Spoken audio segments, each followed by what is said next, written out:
텍사스 2부 순서 함께 하고 계십니다. 초대석 시간인데요. 오늘 초대석에는 패밀리 센터 비탈리 헬스의 닥터 메이 킴께서 함께 하고 계십니다. 안녕하세요. 안녕하세요. 네, 반갑습니다. 김 박사님. 자, 오늘은 어떤 주제로 이야기를 나눠주실까요? 오늘은 사실 주제를 뽑기가 상당히 힘들었습니다. 사실은 얘기하고 싶은 것은 청소년 그리고 젊은 어른 아니면은 이제 갓 어른이 되신 분들에 대한 우울증 혹은 그 스트레스 정도라든가 그걸 갖다 매니지 하는 데 있어서 겪고 있는 컴플리케이션에 대해서 좀 얘기를 해볼까 했는데 예. 그 얘기가 좀 길어질 것 같아서 간단하게 우울증에 대해서 좀 알아보고 그리고 좀 시간이 나면 거기에 대해서 좀 얘기를 해볼게요. 네. 우울증이라면 어떻게 생각이 되세요? 우울증, 뭐 누구나 한 번쯤은 혹은 몇 번쯤은 겪어본 증상이 아닐까. 맞습니다. 보통 지금 현재 적어도 1억 명 이상 앓고 있는 질환이라고 합니다. 예. 대표적인 증상은 우울하고 아주 깊은 슬픔의 정서가 계속이 되는데 그게 일상생활에 지장을 주는 그리고 어떤 하던 일에 어떤 패런의 변화가 일어날 때 우울증이라고 불러요. 네. 근데 우울증은 또 조울증하고도 구별이 돼야 됩니다. 어떨 때는 기분이 업 돼서 즉 바이폴라 타입 1과 2가 있는데 조울증에는 근데 1 같은 경우는 굉장히 심각해서 이분들은 굉장히 grandiose 말하자면은 만약에 주급을 탔으면 한꺼번에 다 써버린다던가 굉장히 기분이 굉장히 상승돼서 좋은 기분이 계속되다 오늘 갑자기 툭 떨어져서 방에서 나오지 못할 정도의 우울감을 갖고 계시거나 자살 충동을 느끼거나 아니면 시도를 한다거나 그렇기 때문에 요거는 구별이 돼서 약물 치료도 좀 다르게 나가야 돼요. 예, 조울증 같은 경우. 네, 그래서 우울증과 조울증을 오늘 구태여 얘기하는 이유는 우리가 이제 한국 정서상으로 이렇게 봤었을 때 정신력이 약해서 그런다라는 특히 어르신 같은 분들이 그렇게 생각을 하시고 말씀하시는 걸 봤기 때문에 이건 좀 문제가 있겠구나 생각을 해서 가지고 나온 겁니다. 예. 정신력이 아무리 강한 사람이라도 사실은 생리적인 우리 생체적인 그 뉴로트랜스미터 말하자면 우리의 우울감 정도나 감정 정도를 조절하는 그 물질이 부족할 때도 나타날 수 있거든요. 그래서 비단 그 우울증의 원인이 한 가지만 그 생리적인 현상이라고만 볼 수도 없어요. 가령 우리 뇌에는 브레인 리워드 시스템이라는 굉장히 중요한 기관이 들어 있습니다. 네. 그곳은 히포캠퍼스라는 그곳에 자리하고 있는데 거기서 가장 중요한 부분이 바로 도파민이라는 물질이에요. 그런데 도파민은 사실은 사람들이 약물 중독할 때 코케인 많이 얘기하시듯이 코케인이 바로 그 도파민을 비슷한 그런 작용을 하는 거예요. 그렇기 때문에 그래서 사람들이 갑자기 기분이 좋았다가 뚝 떨어지는. 근데 이제 이 도파민을 코케인이라던가 암페라민 그런 스티뮬런트를 줄 수 없기 때문에 저희가 이 우울감을 맞추기 위해서 거기에 좀 더 영향을 주는 기분을 좀 안정시키고 우울감을 해소할 수 있는 약이 무엇이 있나 했었을 때 찾아봤더니 뉴로트랜스미터 중에서 그 도파민을 조금 도와줄 수 있는 물질이 바로 세로토닌이라던가 노르에피네프린이라는 물질이에요. 그래서 보통 약을 쓸 때는 그 약을 그 세로토닌을 주는 게 아니고 세로토닌이라는 물질을 조금 내보내는 거를 조금 방지해서 그 몸속의 레벨이 좀 올라가도록 도와주는 그런 치료들을 합니다. 예, 그런 약물 치료가 있다라는 말씀이시군요. 그렇죠. 그런데 그 물질은 또 어디서 조금 더 우리 몸에서 분비가 되냐면 운동을 할 때. 네, 그렇기 때문에 굉장히 이제 그게 기본적인 생리적인 우울증이라고 생각하면 되고. 예. 그런데 이제 우울증을 사실은 우리 아이가 사춘기인가 어린아이를 놓고 봤었을 때 아니면은 이게 우울증인가 분간을 하기 힘드시고 어쩌면은 우리 아이가 아니면은 젊은 청년이 어떤 약이라던가 아니면은 어떤 그 substance abuse 말하자면은 이 술이라던가 뭐 다른 거를 사용함에 따라서 부작용 아니면은 윤리적인 어떤 자기 나름대로의 죄책감 때문에 나오는 혼돈을 겪는 과정인가를 갖다가 부모님들이 사실은 보기가 상당히 어렵습니다. 예, 네. 청소년 같은 경우. 네, 그렇죠. 그래서 우울증에 보통 그래서 요새 지금 하고 있는 게 바로 청소년이나 젊은 청년들 사실은 어르신들도 오면 해야 된다고 좀 생각을 하지만 정기 검진을 하실 때 하셔야 될 게 네. PHQ-9 말하자면은 이 우울감 정도를 스코어 시스템 점수를 계산을 해서 우울증이 있나 없나를 좀 스크린을 하고 예. 약이 필요하신지 아니신지를 갖다가 팔로업 때 조금 좀 디테일한 상담을 통해서 미리 미연에 방지를 할 수 있는, 왜냐면은 이 생리적인 우울증이라던가 아니면은 다른 환경적인 요소로 장애를 겪고 계신 분들은 상담이나 아니면은 그 약물 치료를 통해서 얼마든지 극복하실 수 있기 때문에 예. 많은 도움을 드리려고 하는데, 그러니까 정기 건강 검진 때 우울증 검사도 필요하다라는 얘기네요. 그렇죠. 그래서 이제 최근에 저희 클리닉에도 새로 시작을 했습니다만은 예. 사실은 가이드라인 자체는 그 청소년들의 거기에 대한 게 그 우울증 스크린에 대해서 그 에비던스를 보면은 그 레벨 A는 아닙니다. 지금은 예전에는 거기에 대해서 해야 된다 했지만은 요새는 그렇게 많은 도움은 안 된다고 해요. 왜냐하면은 대신에 워닝사인을 좀 봐야죠. 그래도 네. 하는 이유는 그 과정을 통해서 뭔가 무엇인가 우리한테 전달할 수 있는 어떤 계기를 마련해 주는 거죠. 예. 그렇기 때문에 왜냐하면은 우리는 많은 단절된 상태에서 살고 있습니다. 왜냐하면은 디바이스가 중간에 껴있기 때문에. 그래서 그 청소년들이나 젊은 세대들이 쓰는 기기와 그 어르신들이 사용하고 있는 앱 같은 거는 현저한 차이가 있고 네. 거기에 대해서는 우리는 이해도 못하고 감히 생각도 못하죠. 그렇기 때문에 그것도 사실은 하나의 문제가 아닌가. 그래서 서로 이해하려는 게 좀 노력을 어떤 과정을 거쳐야 되는 게 아닌가 하는 생각은 들지만 지금 현재 제가 클리닉에 찾아오시는 그 여러분들을 만나봤었을 때 그 젊은 친구들이 부모님이 알지 못하는 어떤 술을 마신다던가 아니면은 어떤 현재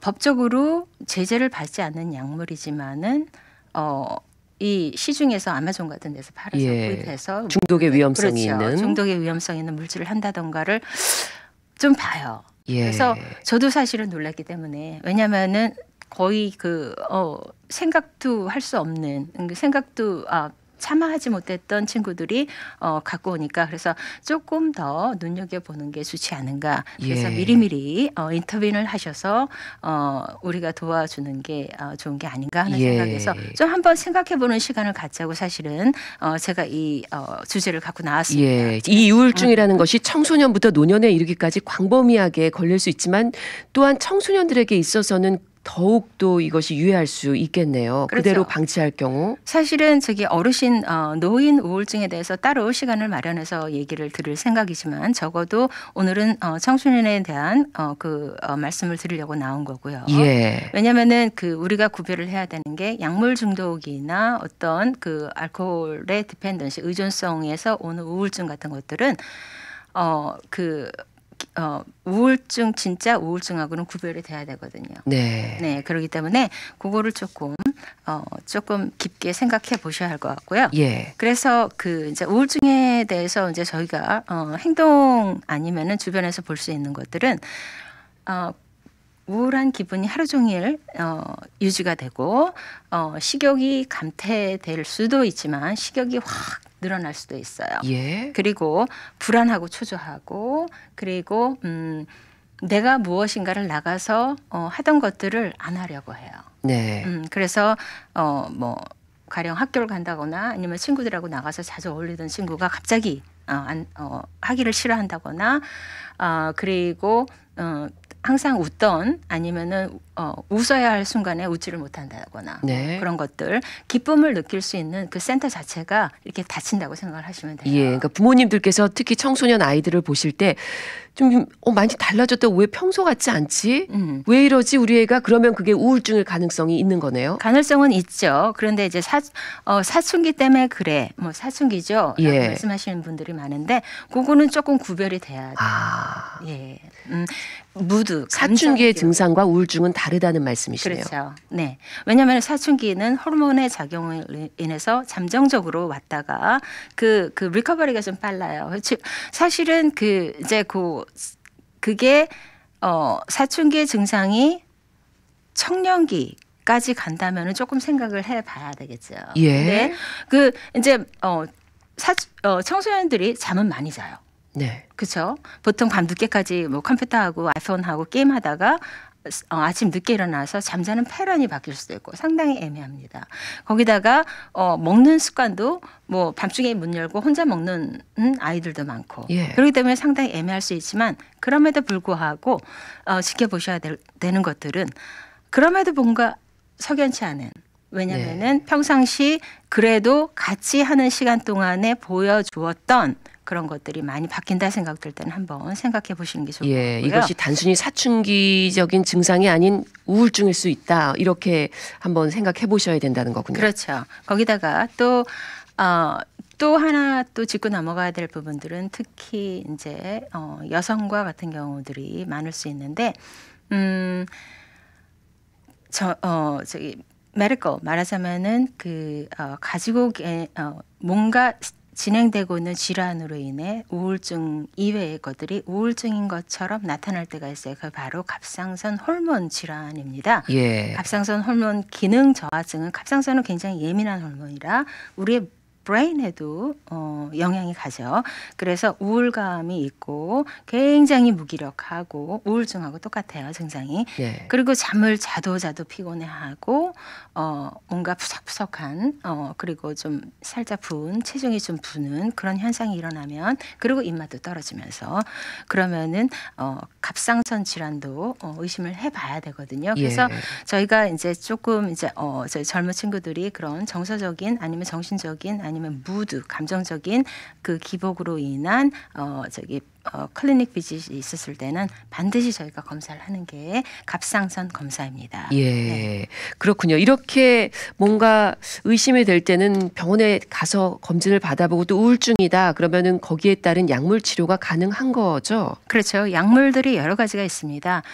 적어도 약물 치료를 하게 될 때는 보통 마일드한 SSRI 말하자면은 이제 최근에 나와 있는 팩실이라던가 프로젝 같은 것들을 많이 쓰는데요.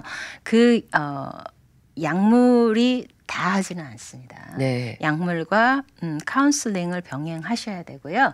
그리고 첫 번째 4주 정도 약물 치료를 시작하신 4주 정도는 좀 눈여겨보셔야 돼요. 네. 주변에서 누군가가 약도 가지고 하루에 하나씩 주셔야 되고 그의 이유는 그 젊은 친구들은 그 기간 동안에 이 에너지 레벨이 조금 상승될 수 있기 때문에 내가 미처 생각하지 않았던 자살로 이어진다던가 뭔가 익스트림한 행동이 나올 수가 있습니다. 예, 그렇기 때문에 지켜보면서 또 함께하는 게 중요하겠네요. 무엇보다도 이 박사님 이런 청소년, 이 젊은 시절의 우울증이 또 앞으로 살아가는데 더 큰 영향을 미칠 수 있기 때문에 이 부분에 대한 이 케어가 더 중요할 것 같은데 어떻습니까? 그렇습니다. 이 약물 치료는 평생을 먹는 약은 아니고요. 한 3개월에서 6개월 잠정적인 치료를 하다가 많이들 정상으로 돌아옵니다. 예. 그 어렵고 힘든 시간만 조금 어느 정도 극복할 수 있는데 주변에 서포트 시스템이라던가 약물이 들어가면은 조금 좀 편안해요. 넥스 레벨로 탁 올라가는데 굉장히 도움이 많이 되고 그런데 이제 사실은 저희 지금 이민 사회는 특히 그렇고 지금 한국도 그렇고 지금 사회 자체가 어렸을 때는 부모님들이 많이 함께하는 시간이 많지가 않고 이제 나이 들어서 뭔가 좀 더 시간이 있게 되면서 이렇게 지켜보게 되고 그런 경우가 많아지잖아요. 근데 사실은 21살이 되면 사실은 성인이잖아요. 그렇죠. 그렇기 때문에 거기에서 오는 갭도 상당합니다. 아이들이 어렸을 때는 오히려 대화를 못 하다가 그렇죠. 이제 시간이 지나서는 너무 늦어버린 감이 있다. 그렇죠. 예. 그래서 사실은 그것도 우리가 사실은 생각해 봐야 할 문제고, 성인이라는 게요. 성인이라는 게 사실은 성인이라기보다는 성장이라는 거는 사실은 그 21살에 완벽하게 이루어지는 건 아니죠. 네. 성장은 평생을 두고 시간을 평생을 우리가 자아 실현이라고 하나요? 예. 자아 실현을 성취해가는 그 프로세스라고 생각을 합니다. 그런데